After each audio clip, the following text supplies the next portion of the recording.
All right, everybody. It is November 1916, Eastern Front, Central Powers turn, and they are digging in along the river line, creating a pretty concentric defensive position along there in the east.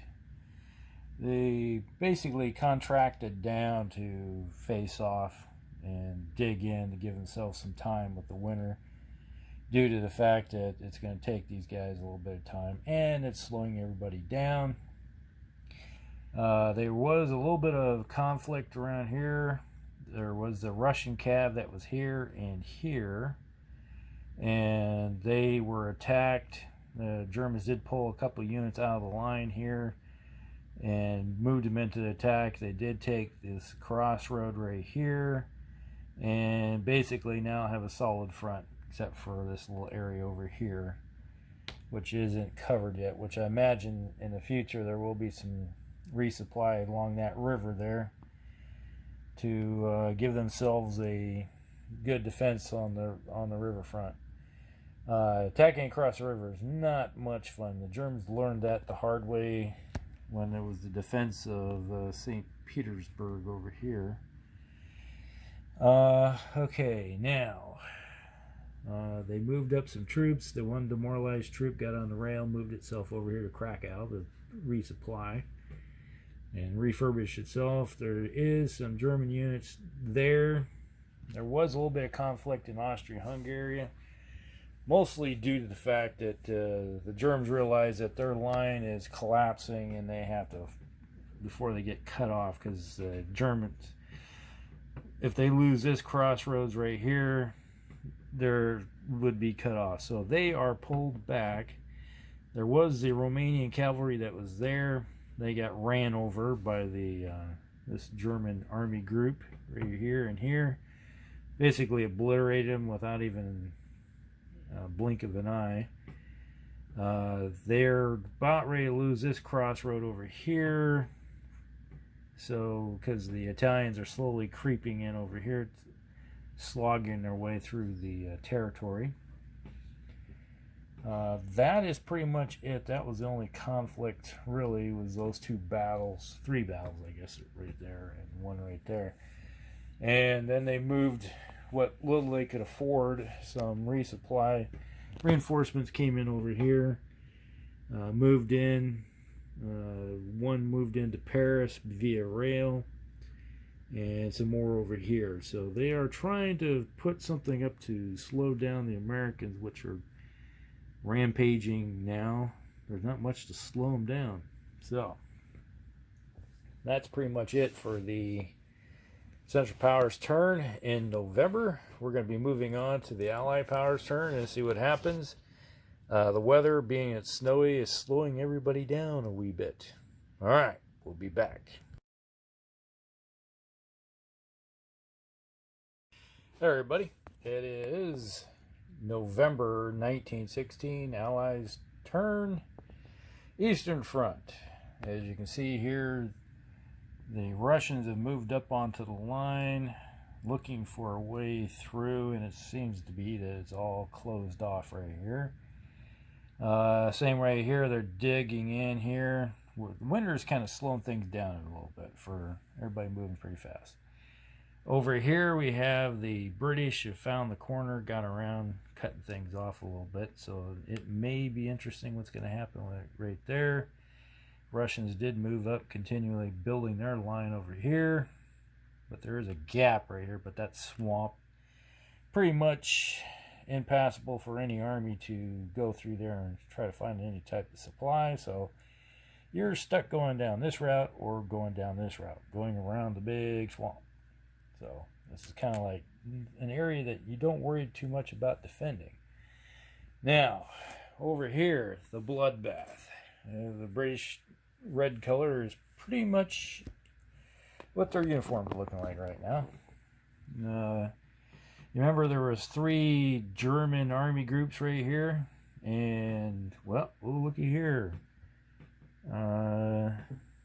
Budapest is now in the hands of the British.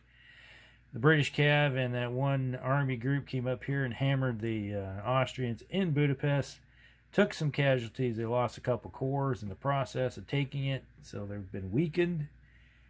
But they did take Budapest.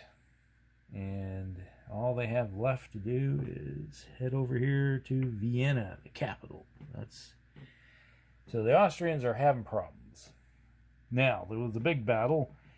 There was a corps right here of Germans, and the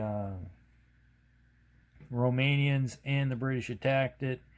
Did take it out, but they did take some casualties. So there was some Romanians here, there was some British here, and now they're gone. There's a bunch of dead. But they did take out the 3 corps. There was a German corps army group right here, and it was attacked on 4 sides. And as you can see here, there were some casualties involved here. There was almost complete decimation of one army group, and another army group right there that had some casualties in it. So the British did have some, I think they lost 5 corps in that entire attack right here. That wasn't so good. But they did take the capital, and they cut off these guys right here. These guys are out of supply at the moment. They're gonna, when their turn starts, they're gonna have to go back and go, oh, we're out of supply. So after 2 turns of being out of supply, they will be pretty much dead. And they attack at 3/4 strength at the moment. So if they try to fight their way out, they're going to be hurting units. Over here, the Greeks have reached their limit. Let's see, 1, 2, 3, 4, 5, 6. Well, they can go. The Greeks can go as far as here. So that's the extent that their line can go. So, they're kind of acting as a blocking force at the moment. That's their job. Against the Italians, that might be good enough. It's hard to say, though. Now, the big thing happened over here on the Western Front. Yes, there is a Western Front again. The Americans have taken Paris. Paris is back in the hands of the Allies. They did take it out, but at the cost of 1 entire army group. So the Americans took it on the nose. They took the city, but they had attacked across the river in one place here, and that really hurt them in a bit. But they did take the city, and they did take this city right here, and they lost 2 army corps right here and here. So all in all, I think they lost 5 army corps. So that kind of hurts them a little bit. So it's going to take them a while to build those up. But they still have more in London at the moment, just waiting to be shipped over. Because at the moment, the British are supplying, because each naval point can supply 6 units over here. And so there's 17 units on the board, so they're using up 3. So they can bring over 3 more the next turn and still be considering supplying everything. But they may be British units that are coming over, because at the moment the Brits, as you can see the dead pile, there's a whole bunch of dead Brits and Americans, and there's a few Romanians and lots of Russians still. And that's the pile of all the Germans and Austrians. The Austrians are hurting units at the moment. Hurting 4 units. So that is it. Now, a big curious thing. Where's my dice? There's one. I gotta figure out what the weather's gonna be. Alright, so we're going into December. Odds are we're gonna be mud or snow. So, oh, we rolled a 1. A 1 over here. In December, everything is mud. So, that kind of helps a little bit. Things move a little faster now. Before it was half movement. Because I rolled, I think it was a 10. So everything was like ice and snow. So we went to the opposite. Now we got mud. So we lose 1 movement point. And your supply lines can only advance by 2. Which is something that's going to be helping the Brits and the Romanians over here, and helps a little bit over there in France.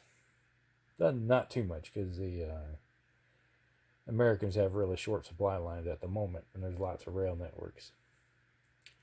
But that is it. That's everything that's happening, and we'll be moving on to December. It's an interesting little thing that happened, but, it's not looking good over here for the Austrians. That's for sure. All right.